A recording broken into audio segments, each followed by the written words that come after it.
What if I had taken that job in Seattle? What if I hadn't broken up with Alex?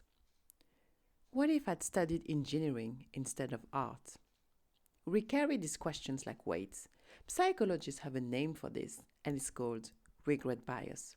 It's our tendency to overestimate how much pain our past wrong choices will cause us. But here's the thing about regret, it's not really about the past, it's a fundamental misunderstanding of how our minds work, how memory functions, and how resilient we actually are. And it's keeping an entire generation paralyzed. Meet the paradox of modern choice. We have more options than any generation in human history.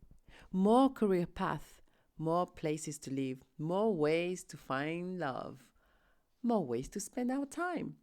You'd think this would make us happier, but instead, it's made us terrified. Harvard psychologist Dan Gilbert studied this phenomenon. He found that people consistently overestimate both the intensity and duration of their future regret. We think choosing wrong will devastate us for years. In reality, most regret fades within months. But there's something even more interesting happening. Our brains are consistently rewriting our past to make our present make sense. That relationship you think you should have fought for, your brain has probably edited out all the reasons you wanted to leave. Let's talk about Jennifer. 3 years ago, she turned down a promotion that would have required moving to Chicago. She stayed in Portland, met her partner, David, started her own consulting business. By every objective measure, she's thriving. But every few months, and I'm guilty of that as well, Jennifer sees a LinkedIn update from her former colleague who took a similar role. She earns more money, travels internationally, and lives in a penthouse. Jennifer feels a stab of regret. What if I'd taken that promotion? Here's what Jennifer's brain isn't showing her. The 60-hour work weeks, the failed relationships due to constant travel, the loneliness of corporate success and being at the top, the stress-related health issues. Psychologists call this rosy retrospection. We remember foregone alternatives more positively than they would have actually been. We edit out the downsides of paths not taken while magnifying the downsides of our current reality. But regret bias goes deeper than selective memory. It's about how we construct meaning from randomness.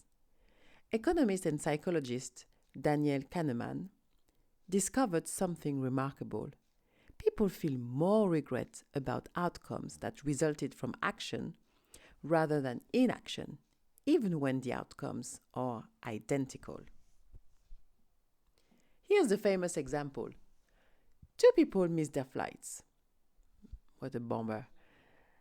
One missed it by 5 minutes because they hit traffic. The other missed it also by 5 minutes because they stopped for coffee. Who feels worse? Tell us in the comment section, who do you think feels worse? Now the response. The one who feels the worst is the coffee person. Every single time, because they can imagine the specific action that caused their misfortune. Never mind that the traffic person could have left earlier, taken a different route, chosen a different day to travel. No. Instead, we torture ourselves with counterfactuals. The infinite ways things could have been different, while ignoring the infinite ways they could have been worse.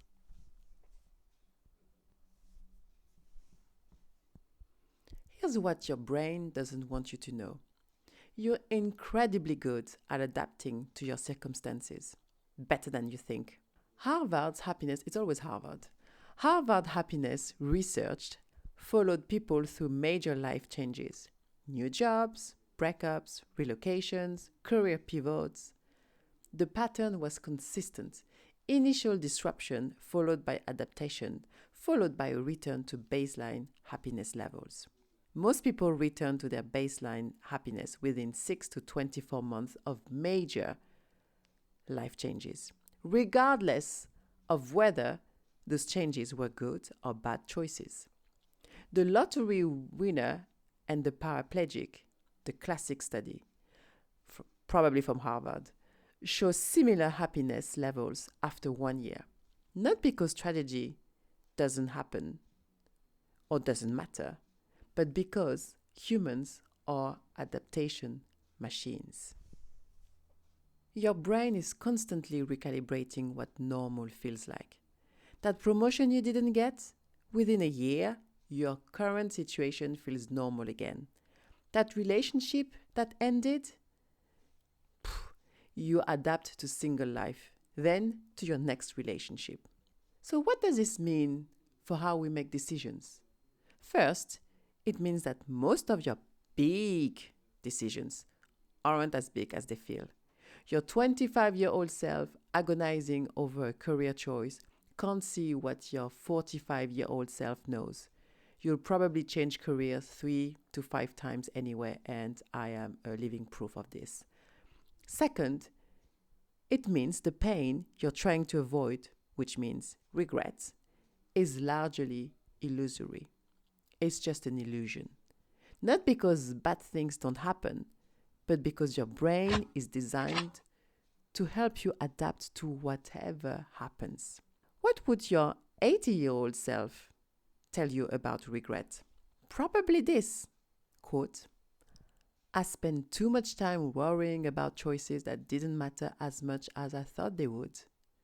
I wish I'd known that most roads lead to interesting places anyway, and that regretting the path not taken was just a waste of time and energy that I could have used enjoying the path I was on."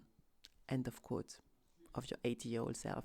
And by the way, if you want to find out for yourself, we created an AI companion that embodies your 80-year-old self, offering the wisdom of time and perspective to help you navigate life's uncertainties with the calm confidence that comes from knowing most decisions aren't as permanent or as catastrophic as they feel.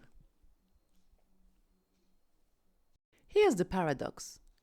Once you understand regret bias, you become free to make decisions differently.